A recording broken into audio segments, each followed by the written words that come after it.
आइए हमारे साथ कार्यक्रम में शामिल हो रहे हैं नेपियन कैपिटल के को फाउंडर और मैनेजिंग पार्टनर गौतम त्रिवेदी साहब। Gautam sir, good morning. बहुत बहुत स्वागत है आपका जी बिजनेस पर और धन्यवाद आपका, आपने समय दिया हमारे शो के लिए।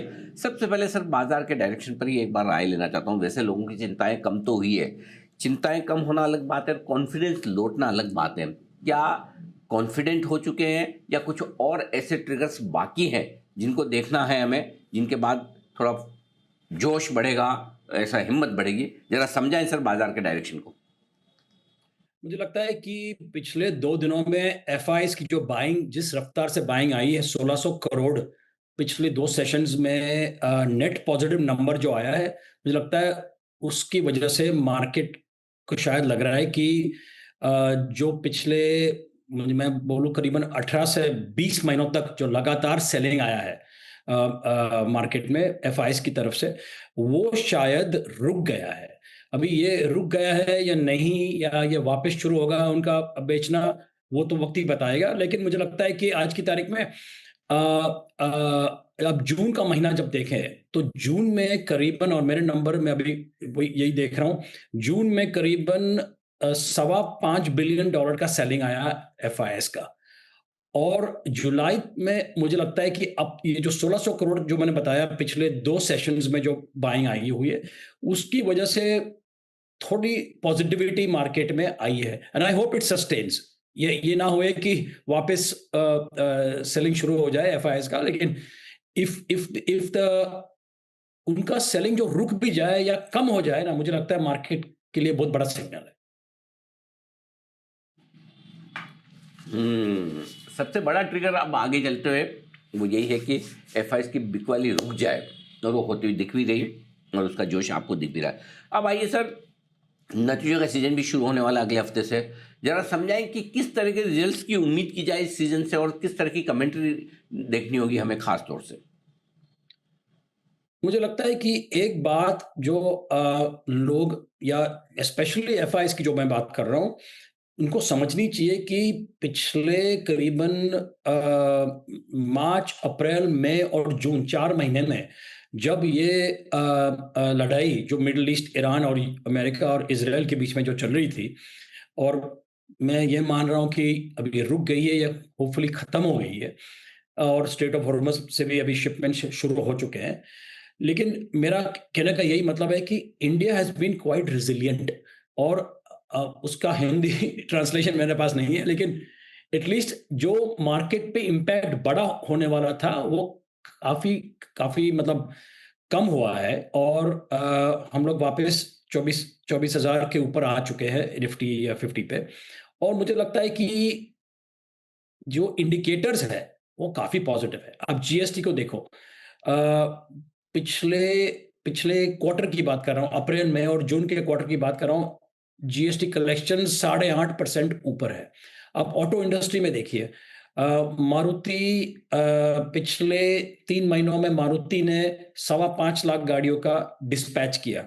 महिंद्रा महिंद्रा के जो आंकड़े मैं देखूँ तो महिंद्रा और ये टाटा मोटर्स के जो आंकड़े हैं, दे आर रिकॉर्ड हाइस पे। महिंद्रा इनफैक्ट ने करीबन 60,000 एसयूवीज़ बेची सिर्फ जून के महीने में। तो मेरा कहने का यही मतलब है कि there are very positive signals, और जो जिस तरह से मार्केट को डर था कि ये वॉर की वजह से, और जिस तरह से करेंसी का डेप्रिसिएशन हो गया, ऑयल में बढ़ावत आई, मतलब ऑयल का भाव जो डबल हो गया वॉर के पहले से, वो मुझे लगता है कि we must give the credit to the government और मोदी जी को। जिस तरह से उन्होंने ऑयल और गैस के इंपोर्ट संभाले हैं, और इकोनॉमी में मिनिमम इम्पैक्ट आया है, मुझे लगता है कि दैट पॉजिटिविटी में ये अपने को आने वाले जो रिजल्ट्स है जो आपने बताया अगले हफ्ते से शुरू होंगे, will be actually surprising a lot of people. एक और बात मैं कहना चाहता हूं कि जो आंकड़े आ रहे हैं बैंक से, और आप देखिए ये नंबर काफी मजबूत है। करीबन 17% लोन ग्रोथ दिखा रहा है ओवरऑल बैंकिंग सेक्टर, और जब मैं देखता हूं एचडीएफसी बैंक 11%, ये year on year growth in in in loan growth की बात कर रहा हूं। Axis bank 19% loan growth, Kotak Mahindra bank 15% loan growth, जब ये नंबर आप देखें, तो ये लगता तो नहीं है कि ये ऐसी इकोनॉमी है जिसमें ऑयल और करेंसी की के बावजूद ये ग्रोथ नंबर्स दिखा रहा है। तो मुझे लगता है कि it has been a we will have a good and a positive surprise on the earnings.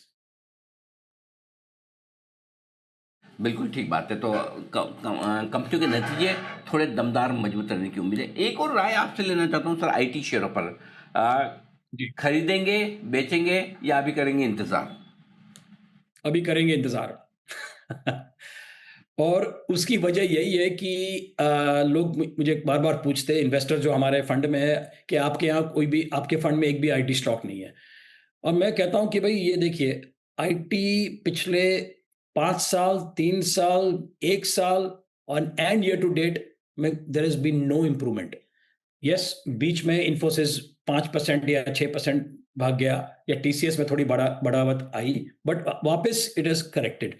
तो मुझे लगता है कि आईटी में अभी भी जिस तरह से एआई का इम्पैक्ट आ रहा है और आगे जाके आने वाला है, IT companies, Indian IT companies ने अब तक साबित नहीं किया है कि ये एआई का इम्पैक्ट हमारे लिए कैसे पॉज़िटिव हो सकता है।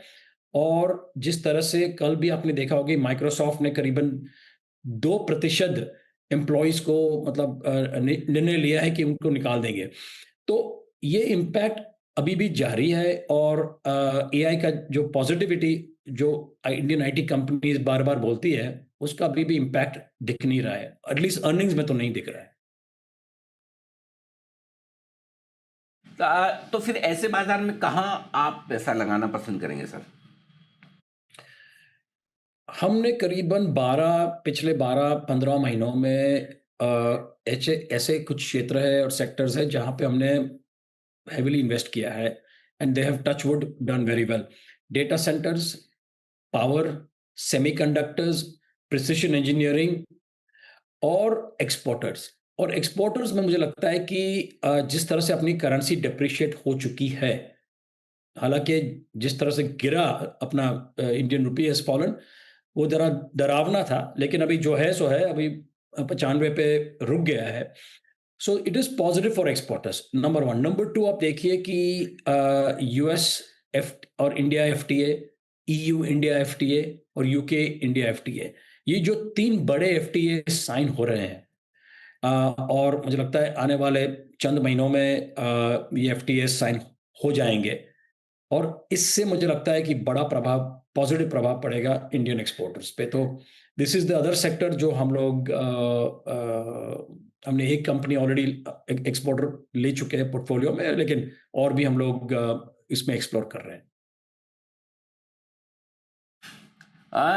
गौतम सर, काफ़ी लोग मान रहे हैं कि अब कुछ कुछ नई थीम बनेगी इस मिडिल ईस्ट वॉर के बाद, स्पेशली एनर्जी को लेकर जिस तरह की समस्याएं हुई है।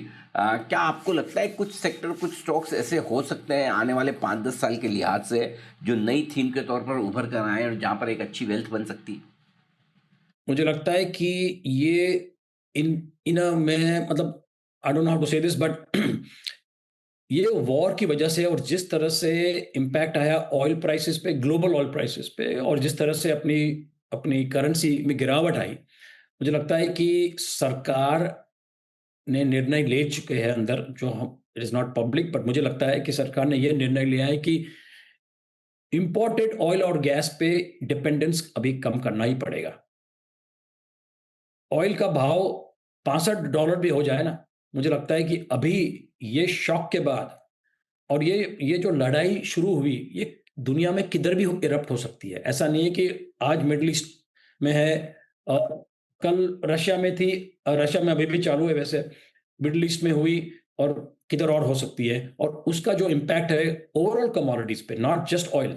मुझे लगता है कि सरकार हैज़ रियलाइज़्ड कि ऑयल एंड गैस की सुरक्षा इंडिया में हमको आत्मनिर्भर होना ही पड़ेगा, और उसकी वजह से मुझे लगता है कि जिस तरह से ईवीज़, रिन्यूएबल एनर्जी और विंड, सोलर, ये सब क्षेत्र में, न्यूक्लियर में मुझे लगता है वक़्त लगेगा, लेकिन अल्टरनेटिव एनर्जी और ईवीज़ में मुझे लगता है it will be the single biggest beneficiary of the Iran US Israel war. और मुझे लगता है कि अ, इस पे ज़्यादातर फोकस करना चाहिए। टाटा मोटर्स फॉर एग्जांपल, उनकी जो पीवी कंपनी है, उन्होंने तो ऑलरेडी अनाउंस किया है कि वो लोग ईवी का प्रोडक्शन बढ़ाने वाले हैं। महिंद्रा ने भी ऐसे भी अनाउंस किया है। तो मुझे लगता है कि जितने इंडस्ट्रीज और सब सेक्टर्स जो है, जो अल्टरनेटिव एनर्जी और पावर और ईवीज में इन्वॉल्व है, मैं सिर्फ लार्ज कैप्स की बात नहीं कर रहा हूँ, large cap, mid cap, small cap, across the full value chain, मुझे लगता है कि there will be a huge opportunity in the next 5 to 10 years. Alright, कुछ बड़े मौके इस पूरे स्पेस में बनते हुए दिखाई दे रहे हैं और युद्ध के माहौल में कमोडिटीज में भी और भारत की आत्मनिर्भरता को लेकर कुछ बड़े मौके बनते दिखाई दे रहे हैं। Gautam sir, thank you so much समय निकालकर हमारे साथ जुड़ने के लिए और थैंक यू। बाजार पर और इकोनॉमी पर अपनी राय रखने के लिए आपका बहुत धन्यवाद।